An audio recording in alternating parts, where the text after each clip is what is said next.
Hello dear students. आज का हमारा लेक्चर है elections and voting behaviour in USA. America में चुनाव और मतदान व्यवहार।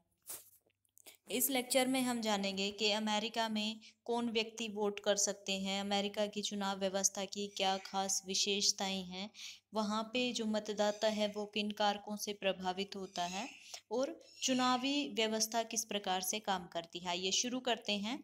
हम सभी जानते हैं कि जो संयुक्त राज्य अमेरिका है वो आज विश्व की एक सुपर पावर है और ऐसी स्थिति में इस देश का जो शासक है, जो राष्ट्रपति है, वो वर्ल्ड में एक महान और शक्तिशाली, एक पावरफुल शासक की इमेज रखता है।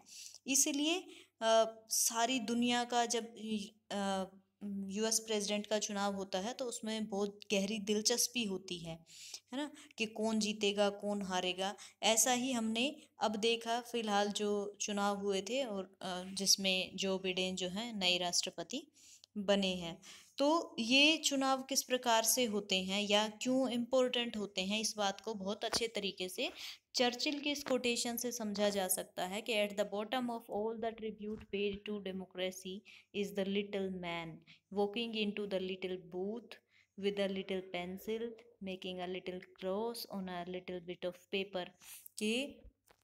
कि अगर डेमोक्रेसी में किसी का वास्तविक योगदान है तो वो उस अदना से व्यक्ति का है जो अपने किसी छोटे से बूथ पे जाके एक छोटी सी पेंसिल लेके एक छोटे से पेपर के टुकड़े पर कोई क्रॉस बना के ये चूज करता है कि कौन व्यक्ति सत्ताधारी होगा।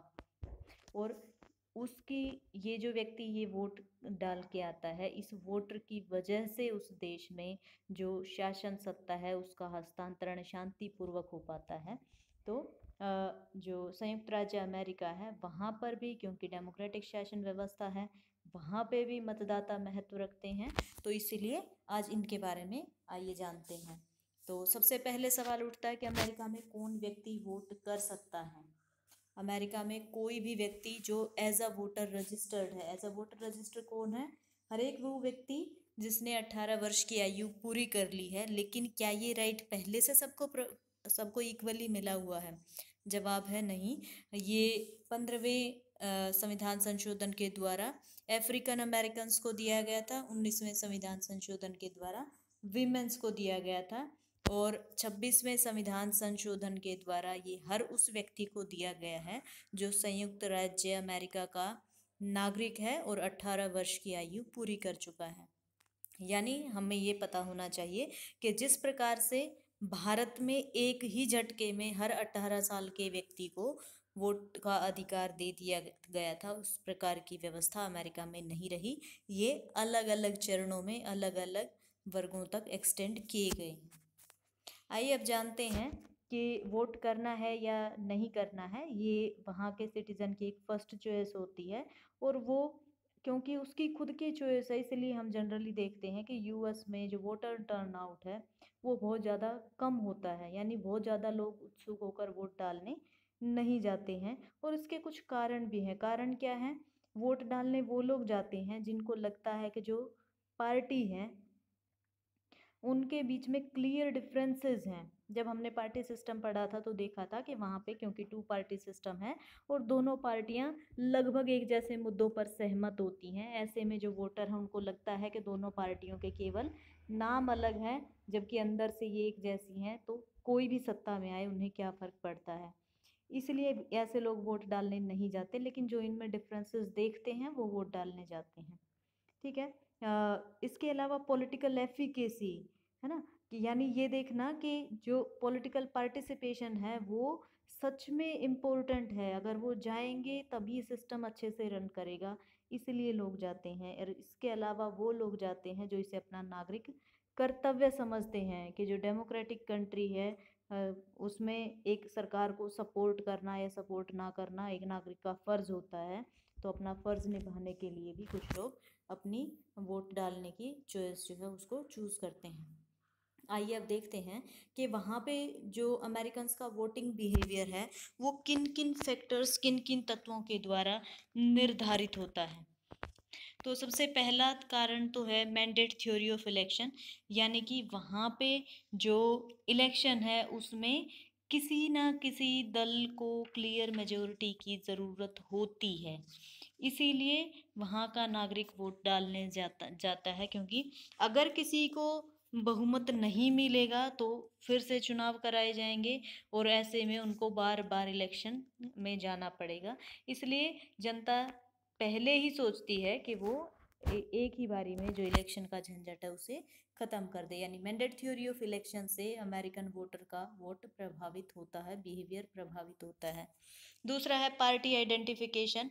पार्टी आइडेंटिफिकेशन का मतलब है कि जो मतदाता है वो अपने आप को किस पार्टी से जुड़ा हुआ मानता है, किस पार्टी के ज़्यादा निकट पाता है ना। और जनरली इसमें जैसा हमने देखा कि उसके जो परिवार हैं या मित्र हैं या उसके जो अध्यापक हैं, जिन लोगों के क्लोज रिलेशन में वो रहता है, उन लोगों की सोच किस पार्टी के प्रति क्या होती है, जनरली यही सोच उसकी भी बन जाती है, और इसलिए जिस पार्टी के साथ वो जुड़ाव महसूस करता है उसको ही वोट डाल के आता है।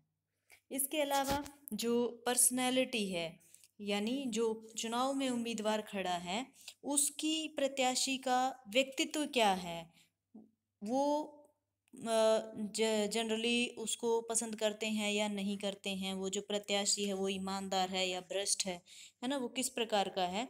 तो उन प्रत्याशियों के प्रति मतदाताओं का क्या रुझान है, ये भी एक वोटर के वोटिंग बिहेवियर को प्रभावित करता है। इसके अलावा हम देखते हैं कि जो पॉलिसी वोटिंग होती है, पॉलिसी वोटिंग का मतलब ये है कि एक सरकार जो सत्ता में रही है उसकी भूमिका कैसी रही, उसकी परफॉर्मेंस कैसी रही, उस सरकार के जो विषय संबंधी रुझान है, जो यानी वो किन विषयों, अगर सत्ता में आएगी तो किन विषयों को लेकर के वो कानून बनाएगी, किन विषयों को ज़्यादा प्रायोरिटी देगी, क्या कानून व्यवस्था को देगी या अपराध को देगी या देश के डेवलपमेंट को देगी, क्या उसकी पॉलिसी में सबसे ऊपर है। ये जो चीज़ें हैं वो पॉलिसीज़ भी वोटर्स को प्रभावित करती हैं। तो ये थे कुछ फैक्टर जो अमेरिकन वोटर को प्रभावित करते हैं। आइए अब जानते हैं कि अमेरिकन इलेक्शन सिस्टम कैसे काम करता है। सबसे पहले हमें पता होना चाहिए कि अमेरिका में बेसिकली 3 टाइप के इलेक्शंस होते हैं। सबसे पहले जो प्राइमरीज हैं उनका नॉमिनेशन किया जाता है। इसके बाद जो जनरल इलेक्शन होते हैं, यानी जो राष्ट्रपति के चुनाव होते हैं, उसमें कौन ऑफिस होल्डर होगा, यानी कौन उम्मीदवार होगा, ये चुना जाएगा। और फिर जो उम्मीदवार हैं उसके लिए जो है पूरा चुनाव प्रचार वगैरह या चुनाव कंडक्ट किए जाएंगे। इसके अलावा जो एक और प्रोसेस है वो है कि कई बार कुछ पॉलिसी विशेष पर भी चुनाव करा लिए जाते हैं। जैसे आपने 2 खासकर नाम सुने होंगे, एक रेफरेंडम का नाम या जिसे अ, अ, जनमत संग्रह कहते हैं, और एक इनिशिएटिव का नाम सुना होगा। तो रेफरेंडम क्या है? रेफरेंडम बेसिकली ये एक स्टेट लेवल मेथड है डायरेक्ट लेजिस्लेशन का, जिसमें वोटर को चांस मिलता है कि अगर कोई कानून बना है तो वो बता सके कि वो उस कानून से सहमत हैं या सहमत नहीं है। और दूसरा इनिशिएटिव पिटीशन होता है। इसका मतलब ये होता है कि जो कुछ राज्य हैं या जो वोटर्स हैं वो मिल करके मांग कर सकते हैं कि कोई स्पेसिफिक कानून जो है वो बनाया जाना चाहिए, यानी वो किसी कानून को बनाने के लिए शुरुआत कर सकते हैं, इनिशिएट कर सकते हैं। तो इसके लिए भी वोटिंग करी जा सकती है। तो आइए जानते हैं एक एक करके ये इलेक्शन सिस्टम जो है कैसे काम करता है। बेसिकली अगर हम, जैसे हमने देखा कि शुरुआत में जो पार्टी है वो अपने प्राइमरीज का इलेक्शन करती है, यानी नॉमिनीज चुनती है कि उस पार्टी के सदस्य कौन कौन होंगे या जो प्राइमरीज हैं वो कौन कौन होंगे। उन सदस्यों में से फिर डिबेट एंड डिस्कशंस के थ्रू कुछ उम्मीदवारों का चयन किया जाता है कि एक्चुअल में चुनाव कौन लड़ेंगे। और जब ये चुनाव कौन लड़ेंगे की बारी आती है, उम्मीदवारों की घोषणा हो जाती है, उसके बाद वहाँ पर इलेक्शन कॉलेज के इलेक्टोरल कॉलेज के इलेक्शंस कराए जाते हैं। इलेक्टोरल कॉलेज हमने जब प्रेसिडेंट को पढ़ा था तो डिटेल में पढ़ा था कि किस प्रकार से राष्ट्रपति का चुनाव जो है वो एक इलेक्टोरल कॉलेज के द्वारा होता है, जिसमें उतने ही सदस्य होते हैं जितने की कांग्रेस के दोनों सदनों को मिलाकर प्लस 3 सदस्य डिस्ट्रिक्ट ऑफ कोलंबिया के होते हैं, यानी टोटल 438 सदस्य होते हैं। और ये जो इलेक्टोरल कॉलेज है ये एक्चुअली राष्ट्रपति के चुनाव के लिए ही बनाया जाता है। जो राज्य हैं, जो डिफरेंट यूनिट्स हैं, वो मिल करके इन इलेक्टोरल कॉलेज के सदस्यों का चुनाव करते हैं। और फिर ये इलेक्टोरल कॉलेज के सदस्य फाइनली राष्ट्रपति के लिए वोटिंग करते हैं, और जिस दिन राष्ट्रपति चुना जाता है ये खत्म हो जाता है।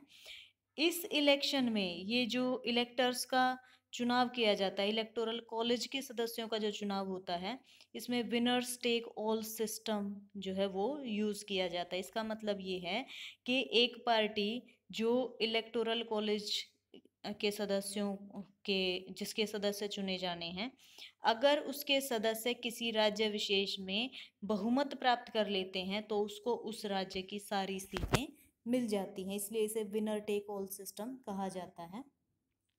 इलेक्टोरल सिस्टम आजकल कैसे काम करता है?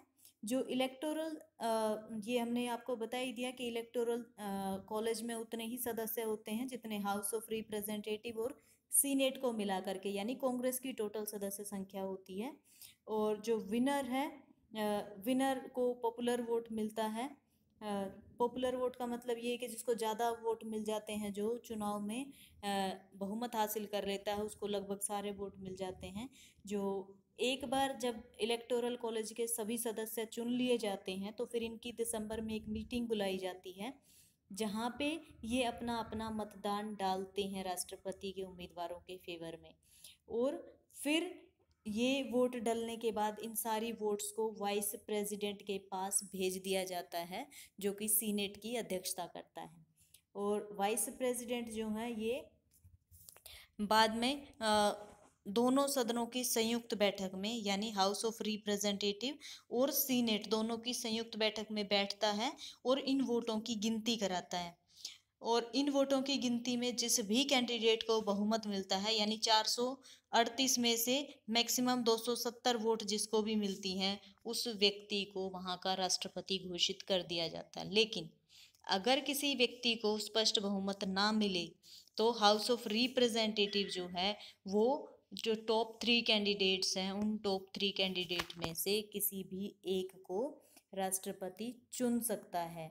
और हाउस ऑफ रिप्रेजेंटेटिव में हर स्टेट को एक मत देने का अधिकार होता है। फाइनली हम कह सकते हैं कि जो अमेरिकन वोटर्स हैं वो बेसिकली दो आधार पर अपने डिसीजन लेते हैं कि उनको वोट करना है या वोट नहीं करना है। जैसा कि हमने देखा था कि क्योंकि वहाँ पे पार्टियों की विचारधारा के मध्य बहुत ज़्यादा मतभेद नहीं है, इसलिए वहाँ पर जो वोटर टर्नआउट है वो काफ़ी लो है।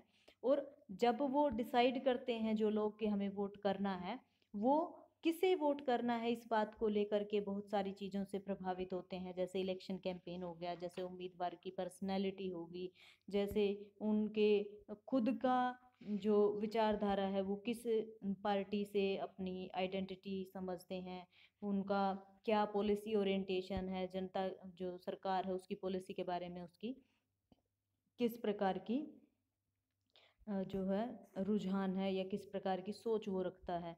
तो ये सारी चीज़ें मिला करके फाइनली वहाँ पे इलेक्शन सिस्टम को संभव बनाती हैं, वोटर को प्रभावित करती हैं। और फाइनली जो सबसे बड़ा इलेक्शन होता है, जो राष्ट्रपति का चुनाव होता है, इसको हमने जाना कि किस प्रकार से राष्ट्रपति के इलेक्शन के लिए एक इलेक्टोरल कॉलेज बनता है। उस इलेक्टोरल कॉलेज के सदस्य मिल करके फिर वोट करते हैं और उस वोट के आधार पर राष्ट्रपति चुना जाता है। अगर स्पष्ट बहुमत नहीं मिलता तो किस प्रकार से हाउस ऑफ रिप्रेजेंटेटिव जो है वो फाइनल डिसीजन लेती है। आइए एक बार देख लेते हैं कि हमने इस लेक्चर में क्या क्या जाना।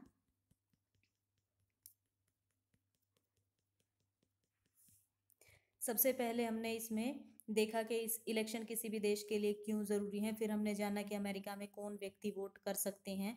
फिर हमने जाना कि अमेरिकन वोटर किन किन बातों से प्रभावित होकर अपनी वोट डालने जाता है। और उसके बाद हमने देखा कि अमेरिका में जो इलेक्शन सिस्टम है वो कैसे काम करता है। उसमें देखा कितने टाइप के इलेक्शंस होते हैं, इलेक्टोरल कॉलेज किन से मिलकर बनता है, कैसे काम करता है। और फाइनली हमने लेक्चर को कंक्लूड किया। तो ये था हमारा आज का लेक्चर। नमस्कार।